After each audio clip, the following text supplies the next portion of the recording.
Hello and welcome to the Uncalled For tonight. We've got an excellent show for you. We've got myths and legends. And we also got some fake, stupid, and everything. And that's right. Oh, stop saying fake, start saying real, Matt. He is correct. We've got a whole fun show planned for you tonight. So let's get around that table so we can get going on the silly already. So Vishanti, how are you tonight? Oh man, it's been a hell of a week, but I'm ready to watch some silly and woo and maybe figure out if Mothman's real. There you go. I know we've got some good ones tonight too. This should be fun. And Miss Linda, how are you tonight? I'm doing great, and I'm definitely looking forward to see if any of these myths are real. That would be cool. Yes, it would be, wouldn't it? Cheesemondo, are you tonight? Yeah, got it. You did. Good job. So how are you, Cheese? After that introduction, I am tip-top and looking forward to the show. Great. Glad to hear it. It's going to be fun, I think. How many videos do we have, Mr. Cheese? Well, being as you're running the show, Matt, we have 9 videos for your delectation this evening. Would you like me to read them off? Yes, please. So, in position 1, we have Get Lucky If Charms and Amulets Work. Video 2 is Mothman, America's Notorious Winged Monster. Video 3 is Myths, Legends, and Superstitions of the Solar Eclipse. Video 4 is Oak Island Proven Masonic Treasure Pinpointed. That's quite a long video. Video 5 is, I hope I say this correctly, Opogo Spotted in Lake. Video 6 is Ogopogo. Okay, Ogopogo. To all Ogopogo enthusiasts, I submit my humblest apologies. Video 6 is top 10 Mexican superstitions taco top 10. Let's taco about it. That's interesting because it's also got tacos on the video. Video 8 is You're trying so hard. It just amuses me every time an English person tries to say taco because they always say taco, and it makes my inner Mexican cry. But that's okay because tacos are delicious no matter what you call them. That's right. Well, I'll have to listen back and see how I said it and try and correct myself. Let's just have a little aside for a second. While I gain my composure back, there are the Taco Chronicles on Netflix at the moment, which are absolutely superb. I've been watching them. Awesome. Anyway, video 8 is the Sasquatch Video 2020, most convincing Sasquatch videos ever. And then video 9 is 7 creatures that almost no one knows about in Greek mythology. Oh. Interesting. So what do you say? Let's go in numerical order. You want to go in you know what I can do, actually, is I have a D10 and I can roll it. And if we get a 10 instead of just, the 9 that are there, we'll let Matt pick. Cool beans. Okay, here we go. 3. Oh. Video 3 good. is Myths, Legends, and Superstitions of the Solar Eclipse. Nice. And here we go.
Okay, I know this is probably painfully obvious, but how is it that ancient cultures just knew the Earth was flat and they were absolutely right about it, and we should totally listen to everything they said, and yet they had no idea why solar eclipses happened?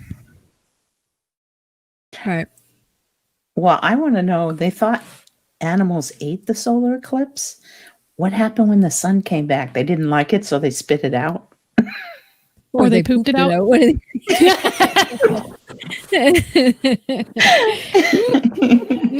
oh my god, yes. That's what I'm thinking. They had super fast digestive systems, so they just pooped it out. It just came out the other end.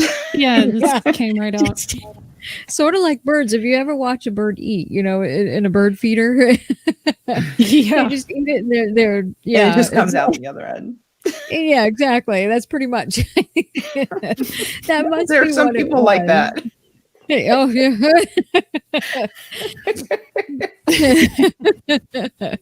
So that's gotta be it. That's what I'm thinking. It's funny because they don't mention it in any of the legends. They just say they ate it, but the sun does come back. So it's Yeah.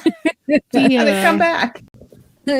So they have like, oh, a wolf ate it, or a frog ate it, or a dragon ate it, or a snake ate it, and then that's it. Yeah. Maybe the non-narrator will clarify for us. Maybe. I'm hoping.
Actually, that whole thing was bad.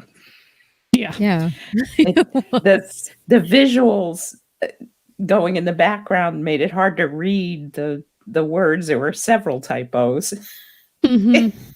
and the flashing sunglasses at the end, and you're trying to read the words there. It's like, oh my God, I'm going to have a seizure.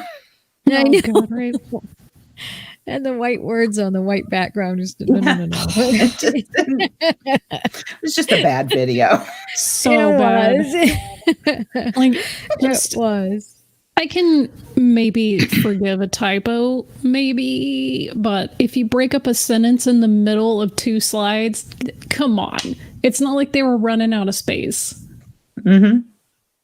There's plenty of screen real estate for that. And they just went, but scientists have disproved that. Such things are not caused by a solar eclipse. It gave it more emphasis. That's right. Yeah. It was one of those things. Exactly. Leaves you in suspense. Well, the thing is, it didn't give really any documentation, which I guess why would it? But it didn't explain why these cultures thought that. Yeah. Right. Like, at least tell us why they thought it was bad for pregnant women to not go in the eclipse or go in the eclipse. Well, what was going to happen? Right. Like, I mean, what's it going to do? Were they breatharians and just being like, oh no, we can't eat the sun. We're going to starve. Don't go in the eclipse. Yeah. I don't know that. Yeah, they should have explained more of that. They just kind of left you. Nope, all good, honey.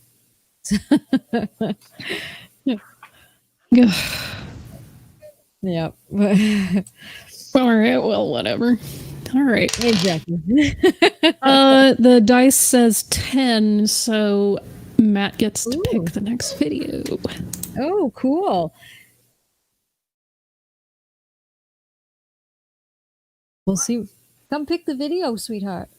What number do you pick for the video? We watched number 3 last time, so you get to pick. 4. You want to see number 4?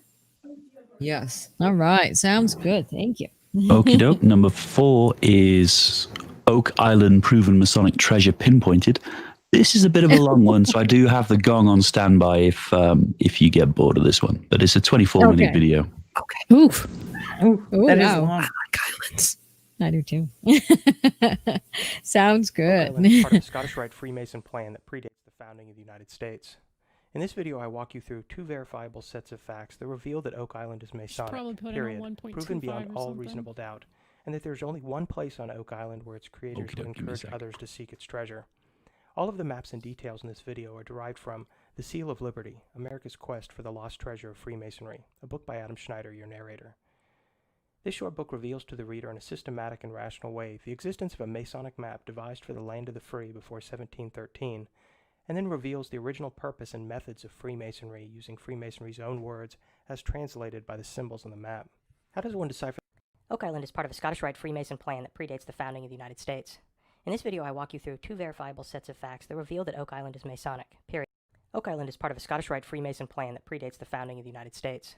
In this video, I walk you through 2 verifiable sets of facts that reveal that Oak Island is Masonic, period, proven beyond all reasonable doubt, and that there's only one place on Oak Island where its creators would encourage others to seek its treasure. All of the maps and details in this video are derived from The Seal of Liberty, America's Quest for the Lost Treasure of Freemasonry, a book by Adam Schneider, your narrator. This short book reveals to the reader in a systematic and rational way the existence of a Masonic map devised for the land of the free before 1713, and then reveals the original purpose and methods of Freemasonry using Freemasonry's own words as translated by the symbols on the map. How does one decipher the clues on Oak Island if one does not know who left them? Context is everything. There does not exist a single piece of concrete evidence that a treasure is buried on Oak Island, not one. Humans are clearly responsible for a deep burial there, but the purpose of that burial remains unknown. Most of the clues left on Oak Island by its original diggers have been steamrolled. For more than 200 years, the treasure seekers' dig first, think second mentality has obliterated the island and masked its intended purpose. Fortunately, one set of clues remain. They are a series of large man-placed stones, often called Nolan's Cross. If a treasure is buried on Oak Island, then there is only one place that it is buried. I'll start by showing you that place and how Masonic symbolism and physical clues lead us there. I'll then tackle the more lengthy proof, the proof that Oak Island is Masonic. We'll start our journey with Nolan's Cross. In 1981, Oak Island resident, longtime treasure hunter, and land surveyor Fred Nolan noticed that several large stones on the island formed a pattern that, to him, resembled a Christian cross. This cross is often called Nolan's Cross. The arrangement of these stones is shown here. The labeled dots are the stones. Their numbers will make more sense in a moment. At the intersection of the 2 lines of the cross, a large stone was shallowly buried. To Nolan, it appeared to have a face carved into it. I call it the buried stone. Nolan measured the distance from the top stone, labeled here as 1, and the buried face stone to be 145 feet. This measurement is an estimate because the stones are large in size, so finding their exact center point is not possible using visual clues alone. Around 2003, a Norwegian researcher, Petter Amundsen, looking into theories about Rosicrucian involvement in the works of Shakespeare and the origin of Oak Island, noticed that Nolan's cross had too many stones in the wrong dimensions to be a Christian cross. He theorized that the intended shape was a Kabbalah tree of life, which has 10 points on it. These points are called Sephiroth. I devote a chapter of the Seal of Liberty to the Kabbalah's foundational influence on Masonic philosophy. Amundsen's Tree of Life is 1,152 feet long and 720 feet wide. The ratio between these lengths is 8:5, which is an important ratio in religious and occult teachings. For example, the Earth revolves around the Sun 5 times for every 8 times that Venus does. The pentagram is an 8:5 shape and resembles the orbit of Venus. The golden ratio is nearly 8:5.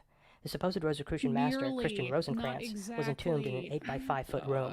The number 40, commonly found in religious works, equals 8 times 5. Moses spent 40 years in the desert. Noah endured 40 days and 40 nights. Osiris was mourned for 40 days, and so on. Even the mysterious cipher stone, allegedly found buried at 90 feet in the money pit, which has long since gone missing, read, quote, 40 feet below. Amundsen concluded that Nolan's measurements were slightly incorrect. He changed the 145-foot length to 147 feet to achieve a pattern. He then traveled to Oak Island and found stones at points 7 and 10, which seemed to confirm his Tree of Life theory. Fred Nolan did not permit Amundsen to search for stones on Nolan's land, so Amundsen was unable to search for stones at points 5 and 8, up for the stones to confirm his theory. I borrowed Amundsen's Tree of Life measurements without any adjustments because, to me, a mathematician, they have a mathematical elegance to them that suggests a well-thought-out pattern. As I applied this template, I encountered some phenomenon that indicated that the lines on the Tree of Life needed to be redrawn to match a Masonic purpose. But when I first adopted Amundsen's Tree of Life template, Freemasonry was not on my radar as a possible source of the Oak Island mystery. Similarly, Amundsen does not emphasize Freemasonry in his own theory, although he notes its possible connection to Rosicrucianism.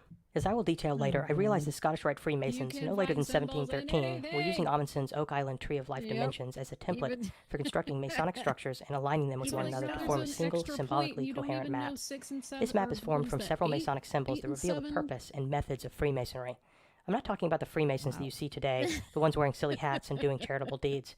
I'm talking about the original founders of Freemasonry, its philosophy, rituals, and secret methods hundreds of years ago. There's a plan behind Freemasonry that justifies the effort put into creating it, and the conspiracy theorists have it all wrong.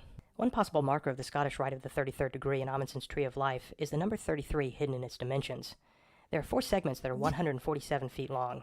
1 and 4 differ by 3, and 4 and 7 differ by 3, so 33 is embedded in 147. The two 282-foot segments can be seen to hold the number 66, or if they are split into 141-foot halves, contain the number 33. In the Scottish Rite map that I mentioned earlier, the number 66 is a fundamental angle. I devote an appendix in the Seal of Liberty to the dozens of occurrences of the number 66, and I offer a possible meaning for this occult number. I conclude that it is the Masonic number for rebirth. The map that I have discovered is formed from variations of one number, 33, and only this one number. It is not a collection of lines from anywhere to anywhere in search of speculative alignments and other such nonsense. One template, my Masonic Tree of Life, which is taken from Amundsen's Tree of Life on Oak Island, and one means of applying simply as, follow the light. Nothing could be more Masonic. For reasons that are explained in the Seal of Liberty, I added a 720-foot diameter circle centered at point 6. Also, I annotate an 11th point on the Tree of Life. This point is not always depicted in the Kabbalah Tree of Life, but it is important to later European Kabbalists.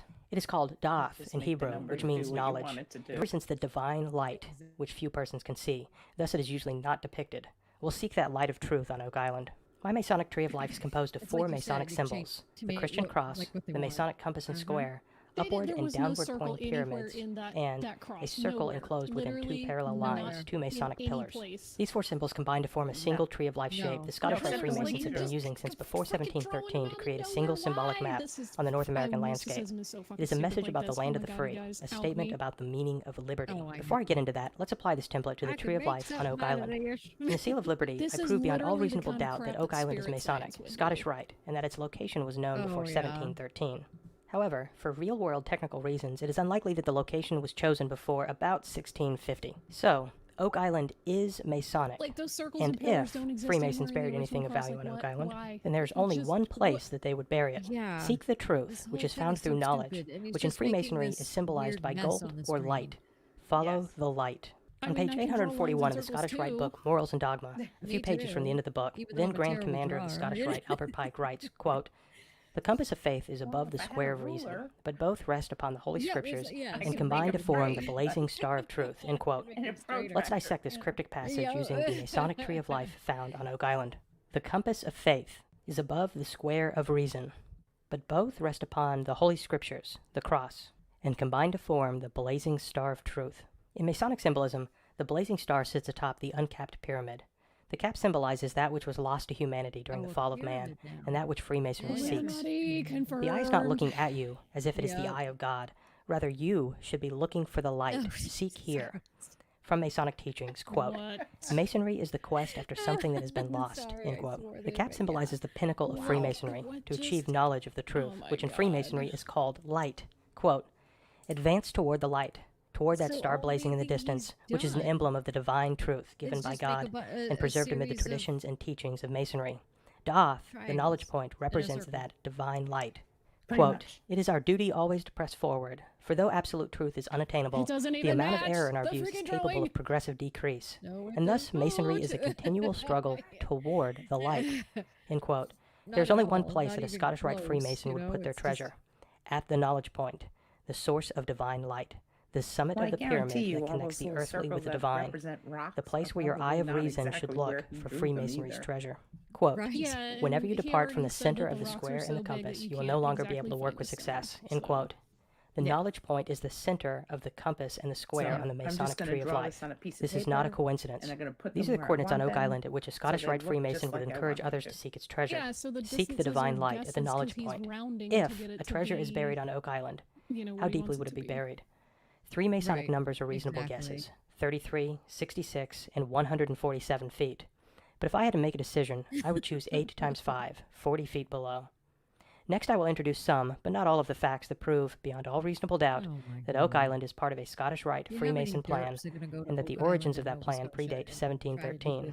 A more thorough investigation of this quest is detailed in the book, The Seal of Liberty, America's Quest for the Lost Treasure of Freemasonry.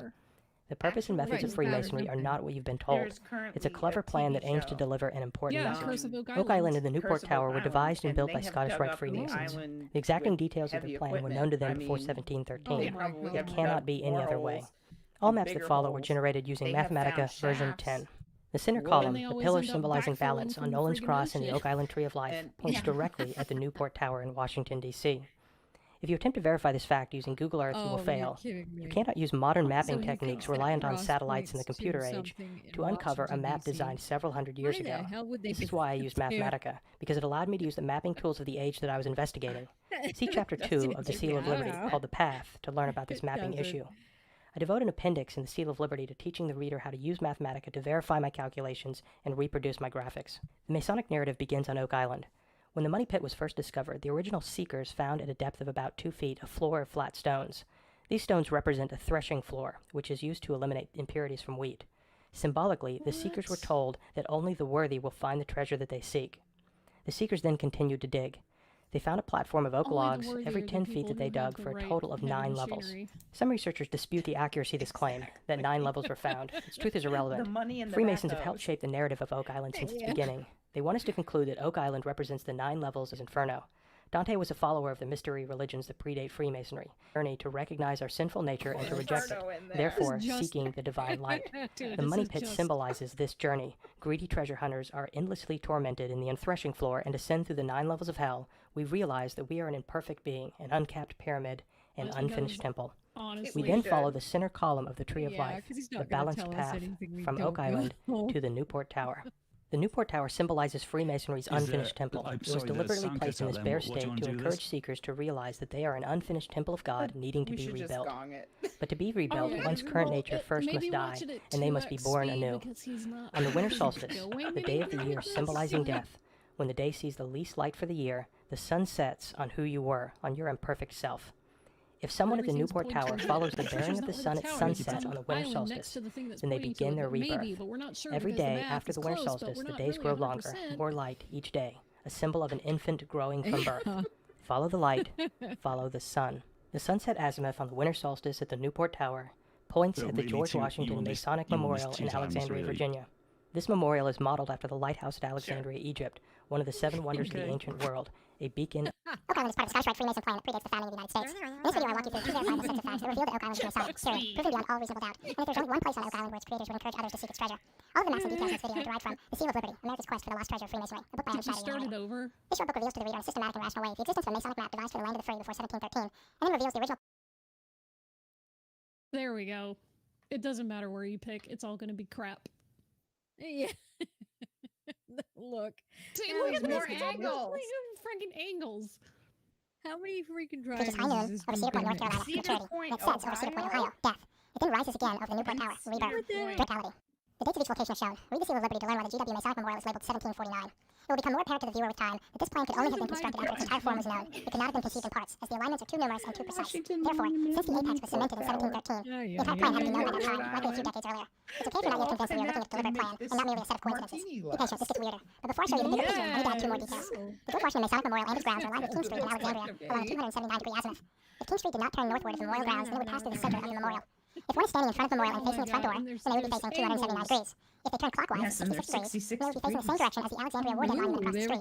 This is an important monument, as described in the Seal of Liberty. If they turn clockwise another 66 degrees, then they would be facing 51 degrees relative to north.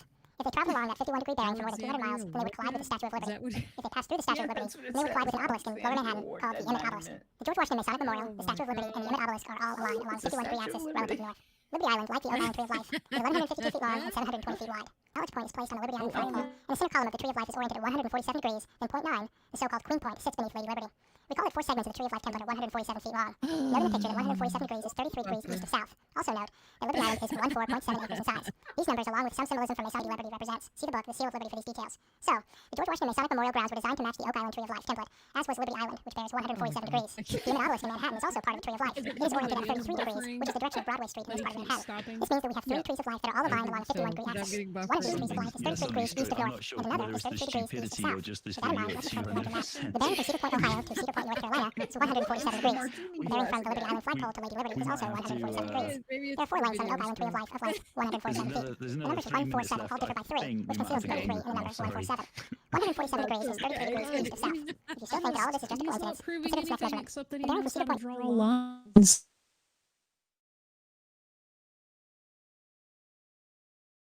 Right. That's She did that one of should be those gone. connect the dot books. But you see this angle here in this line. Wow. That was Wow. all he Just- did was connect things that he just felt like connecting. I mean, there were no connections. I can draw lines on a between map. things. Say angles. Do more lines. I bet you Connect could more draw dots. a line between my house and Oak Island. I wonder how many what degree that would be. Oh my god. Oh, Maybe Yeah, maybe the what- treasures at your house. Give up Maybe. your secrets, Linda. yes.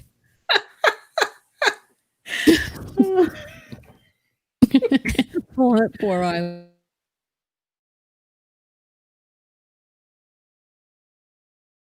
Hurts after that. Ooh, it's almost on the same parallel as I am. It's 44 degrees north, and I am too. Oh no! Oh, there you go. I just See? rolled the d10. I rolled the d10 twice, and 4 came up twice in a row.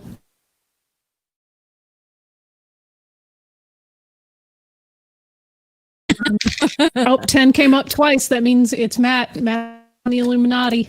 Oh, Maddie, you're in the Illuminati. Do you want to pick a video? Yes. What number should we go to? We did 3 and 4.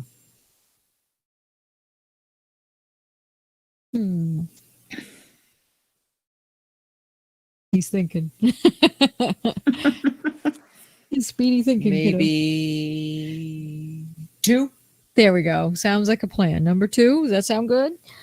Yes. Yeah. Please.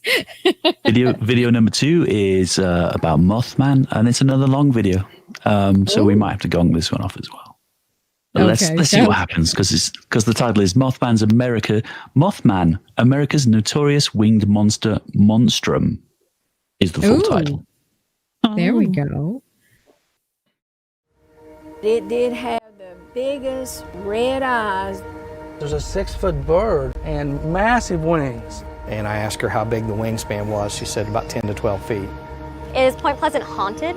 Yes, very much. I'm here in Point Pleasant, West Virginia, the little Appalachian town with a big monster history. It's home to one of America's most notorious legends, Mothman. Described as a... I have to say this, number one. Thank you, lady, for pronouncing Appalachian correctly. Bless. Yes. Bless. And number two, her skeleton dress is cool. It is cool. I like it. I thought that was what you were going to say when you loved her. You loved her dress. It's pretty cool. But I'm just so glad. It's like, thank you for...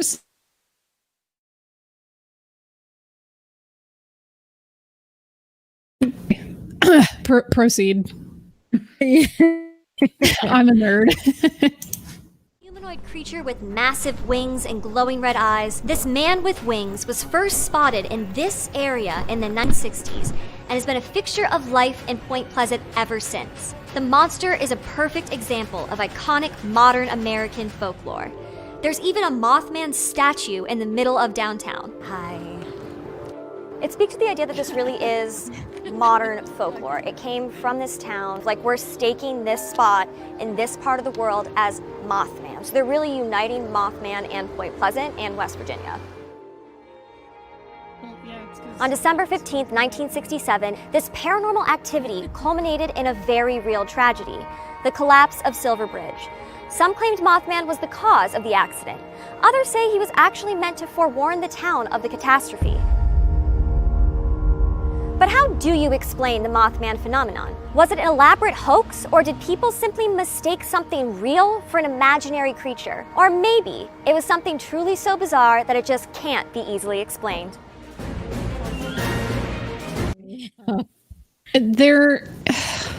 People keep saying, like, oh, they saw these sightings of Mothman before the bridge collapsed. Yeah, it definitely couldn't be due to the fact that the bridge wasn't built to last and it had structural imperfections. Nah. Stuff.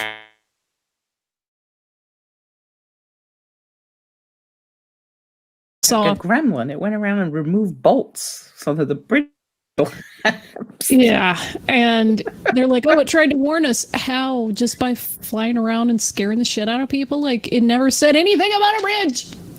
It appeared near like a weapons depot or whatever.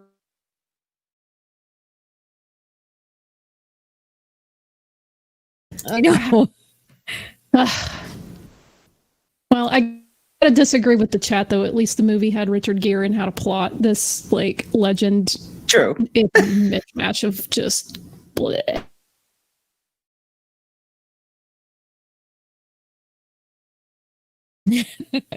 Oh, okay. Someone's saying the audio's not good and it keeps cutting out, so I'm not Really? sure what's going on. Yeah.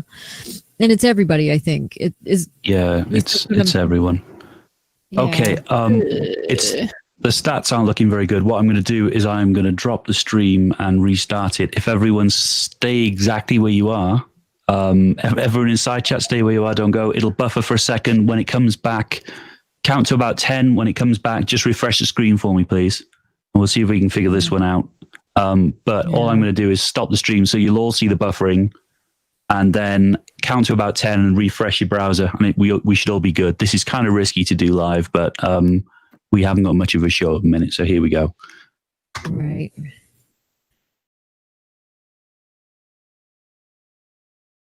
And 7, 6, 5, 4, 3, 2, 1.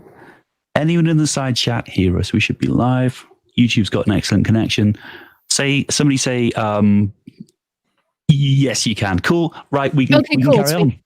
All right, let's do this. So we're not cutting out anymore. So you turn it off and turn it back on. Always the best solution. Always first. I can do IT.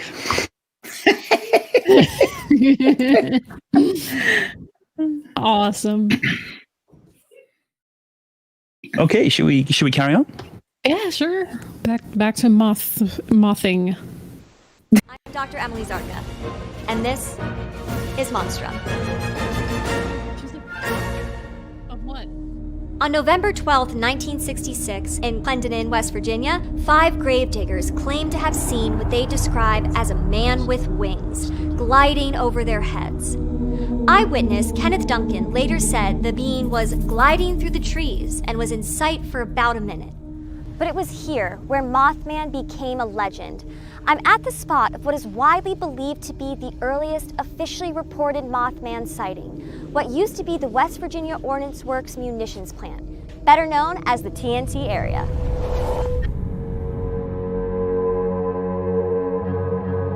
On November 15, 1966, 2 young married couples, Roger and Linda Scarberry and Steve and Mary Millette, were driving around the TNT area when they reportedly spotted what looked like a man with large wings standing in the middle of the road.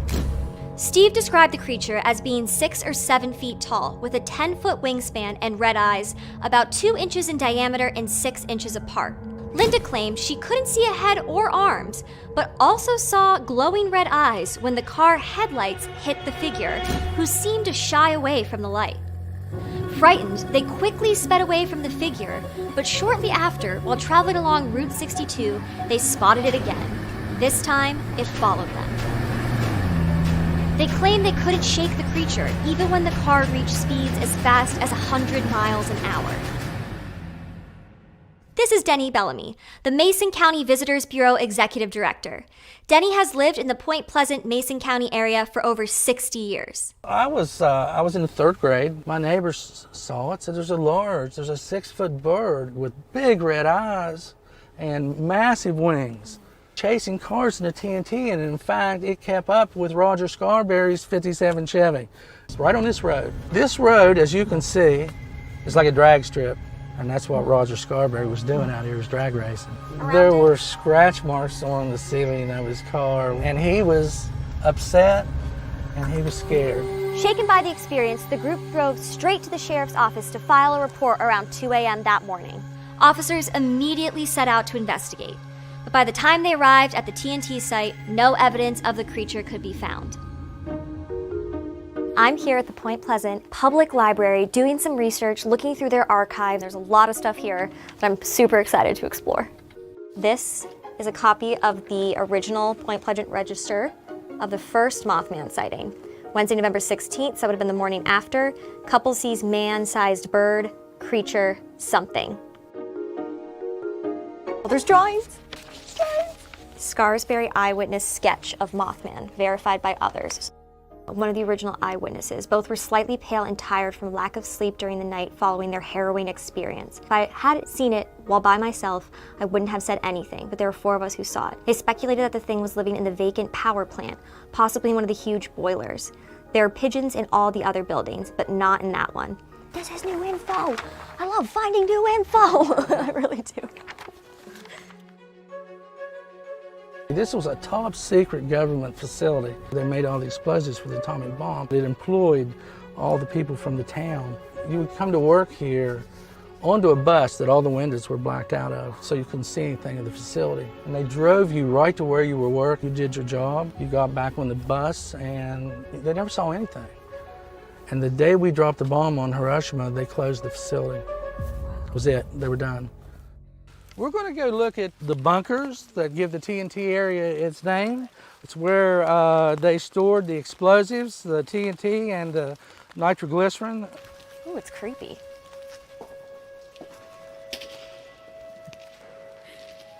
This is where they stored explosives, and when we first started bringing people out here, there were still rusted cans of gunpowder. So here's definitely some Mothman graffiti. I mean, we have the humanoid structure, we have the wings, the big, you can see 2 large eyes.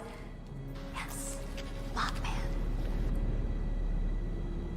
I grew up in forests, but there's something about the abandoned building and the legends and the real history that there's a spooky vibe. I mean, it's honestly really, really creepy. We're walking into one of the buildings that used to be part of the TNT site. So we're gonna go in, we have no idea what's inside. It's pitch black. Let's see what happens. Okay, I don't know how far back it goes. Look at these cool lights. It's small, it's really dark, and I don't know what it was used for, and there's stuff everywhere. Definitely looks like it could be haunted, especially by the workers who used to be here, you never know. Ooh, and I just kicked something. Okay. Now I'm more creeped out not even in that building. I haven't lost a film crew yet, but you never know out here. Over the following 3 days after the November 15th sighting, at least 8 more people reported similar creatures.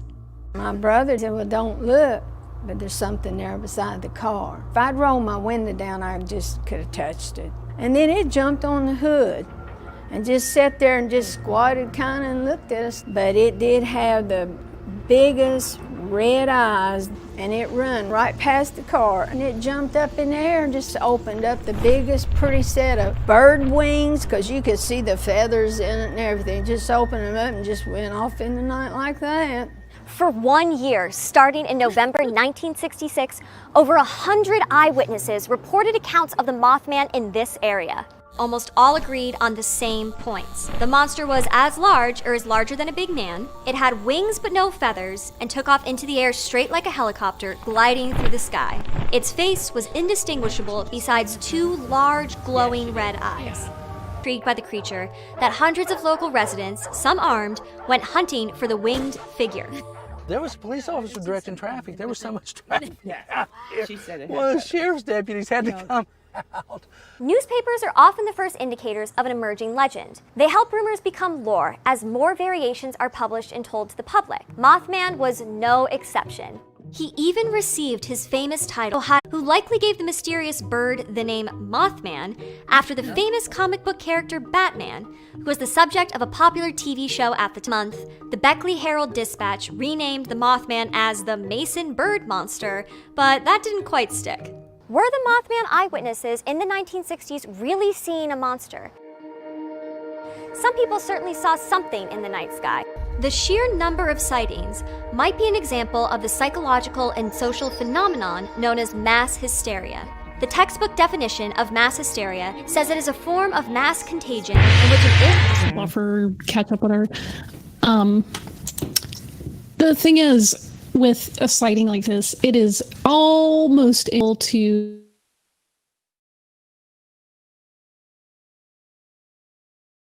prove, or you have to go on is, I saw a thing. And some people go, I saw a thing, but you can't repeat it. You can't falsify it. You can't, take samples, There was no real photographs or anything. It's people drawing from memory from something they saw late at night in a very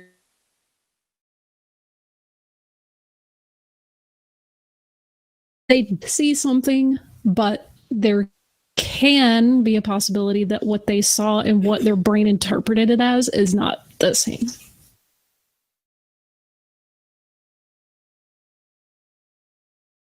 Exactly. Right. And I think with multiple sightings, and especially if it's been in papers and in the news all the time, someone's going to come along and say, yeah, I saw that too. It's just the power of influence too. I mean, that's going to happen, and just wait and see, and that's what it's going to be.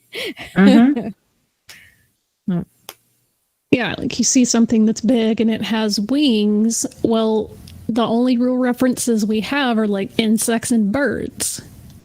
So, logically, you're going to think probably it's either a bird or an insect. But again, how do you go about verifying that? Yeah. So you can't.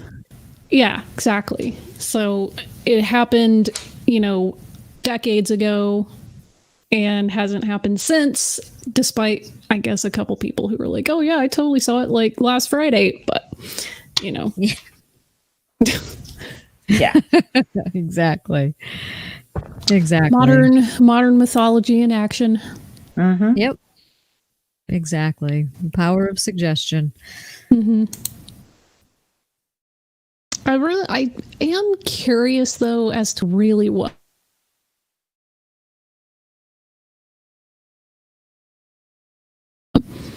complete speculation out of left field. It could have been anything. They could have seen a bird. They could have seen a giant bat. Who knows? I would have, for my own curiosity, I really want to know what it actually was. Right. Yeah.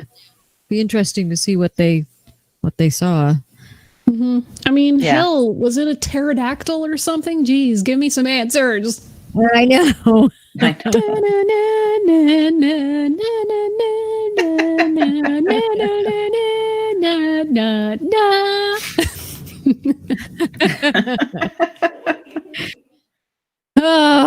Jurassic Park changed my life.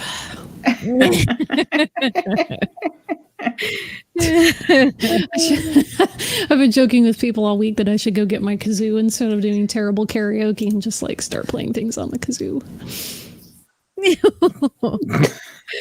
Oh my god. You know what? Factard in the chat, you got me on this one. Ostriches don't fly, so that's ruled out. Yep, exactly. And Skydiver Tanner says it was a man-bird moth. So it's like man bear pig. It was like man.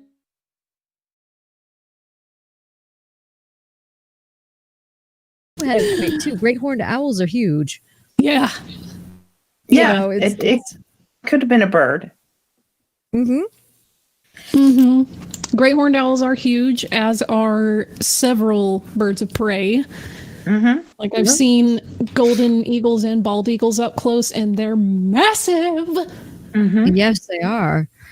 So hawks and vultures are pretty big, and vultures are big. If you've never seen one before, and it comes flying at you or flying at your car in at night, you know, on a dark desert highway. Cool. Just kidding. This was in West Virginia. There's not any real deserts.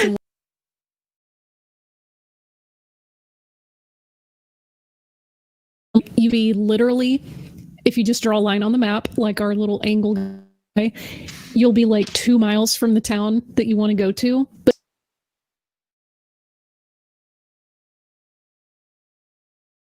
have to like zigzag. Yeah, it kind of sucks. Yeah, driving around the Appalachian Mountains is not fun in that part of the country. No, I love this part that Salvatore Ippolito said. He says Mothman was the original flurfer who radiated himself to grow wings so he could fly up and touch the dome.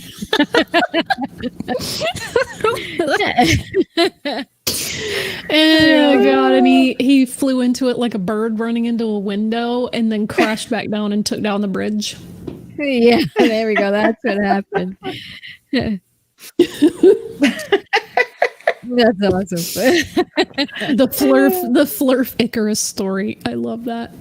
Skydiver Tanner says you've never seen Nathan Thompson and Mothman at the same time. Coincidence. That's great. Oh man.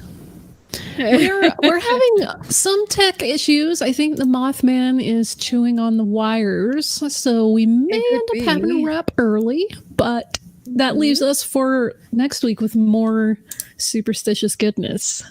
Yes, that's right. We should get a poll going in the chat. What do you guys think that the Mothman was? Was it a moth? Was it a man? Yeah. Yes, it could have always been a man with a cape. Running around. That's right. You never know. So was it a man moth bat?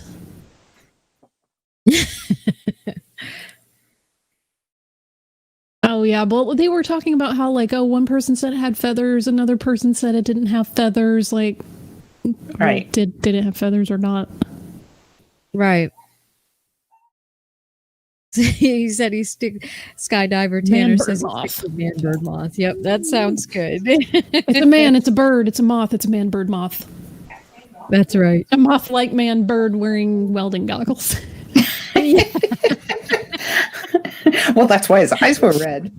And that's Gotta right. get the red eyes in there. Yes. There were people that said that it could have been a heron. My personal take is that it wasn't a heron if it was a bird, just because the beaks on herons are very distinct. So if it was a bird, my personal take on it, having not been there at all, is that it wasn't a heron. But I wasn't there, so what do I know? Like a werewolf, he only got feathers during a new moon. That's true. I love it. Molting. Oh my god, it's like a weremoth. Right. Good job, Tanner. That was great. Oh my god, you guys, we did it. It's a weremoth. A weremoth. That's it. Weremoth. Perfect. Yeah. We've solved it. That's it. We did it. We've solved the problem. Oh, man. We've solved Mothman. That's right. These are funny. I love it. Oh, man. A bear in a moth suit. It's a bear in a moth suit. Fat cards. That's right. But don't forget welding goggles. You gotta get the red eyes. Gotta get the red eyes. Right. That is one angry bear to have red eyes. Well, it could have been somebody who just had really irritated eyes because, clear eyes gets the red out. So maybe it's just trying to ask people for some eye drops. That could be it that too. was There it. we go.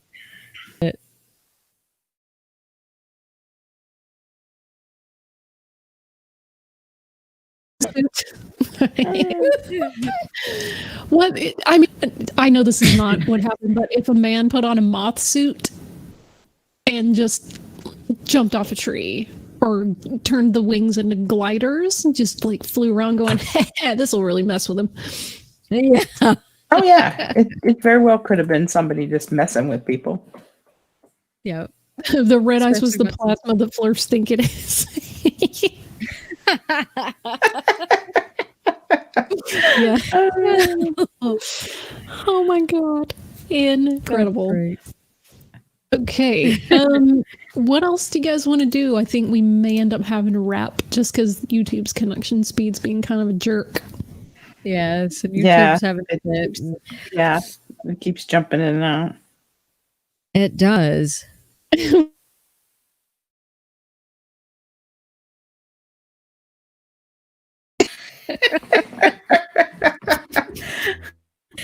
didn't know that he was that big.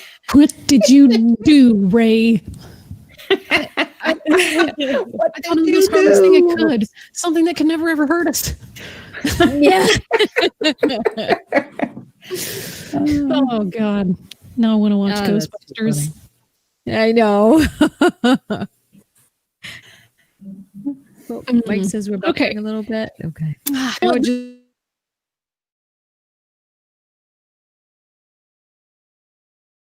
From Oak Island trying to shut our stream down for sharing the truth. That was it. Yeah. There we go. We're too close to the sun and they're trying to shut us down. That's right. That's right. And don't forget, everyone, at 4:00 a.m. on Eastern Time, there is this morning coming up, there is going to be an eclipse.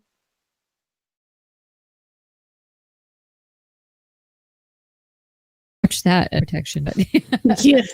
Mothman might come at you, so you never know. So just I might bundle up and go see it, but I don't know. It's gonna be cold, so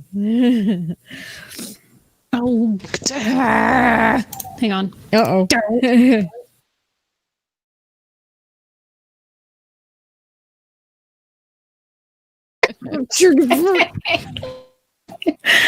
Oh, yeah. Fine, there you go. There you go. Beaver.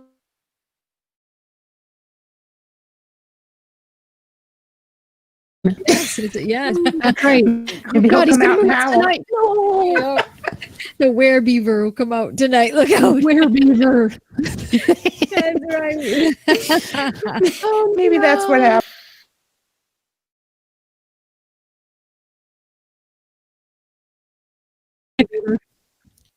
That's right. It was his fault.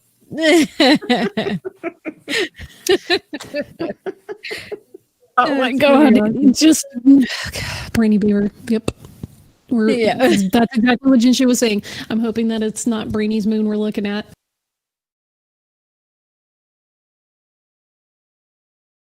Western. Oh, He's like, ha ha, look at this, and then just bah. But it is a disappointing lunar eclipse because it's the penumbral eclipse, which doesn't do all the cool color changing stuff. It just kind of makes it look a little darker, a little dimmer for a while. But hey. Yep. But hey, it's something. Yeah. All right. They're saying that it's the audio and video are freezing, so I guess we should probably.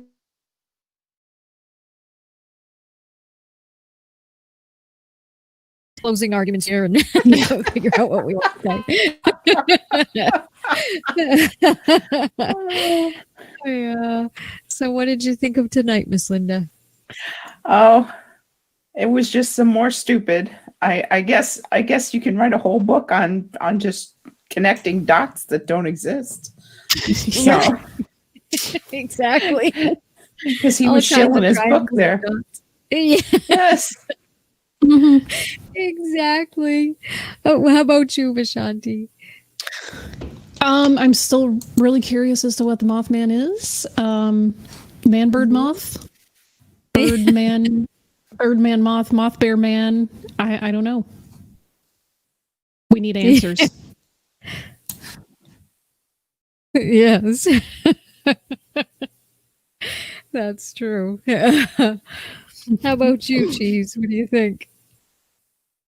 I need to know what Mothman is, but we're dropping a lot of frames and YouTube just isn't playing well. So I'm really sorry to everyone in the side chat, but I can't figure it out. Sorry. That's okay. It happens. My gracious. So, oh my goodness, what an interesting evening we had. I just and all those triangles and shapes and circles he got out of that, and all the locations he was pointing to. No. Yeah. And I do want to know what Mothman was. It's the Freemason Illuminati punishing us for not having Sci on tonight's panel because she had to work. That's true. That could be it. That has to be it. We can't watch this. We can't abide not having Sci around, so we're going to make your stream buffer. That's right. That was it. Pay is docked. That's it. Done. Yep, that's it.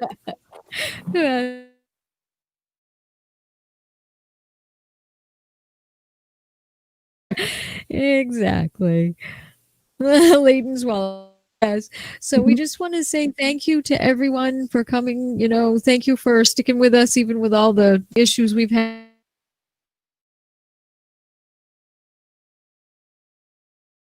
I want to say thank you. Good night, everyone. Good night. Good night.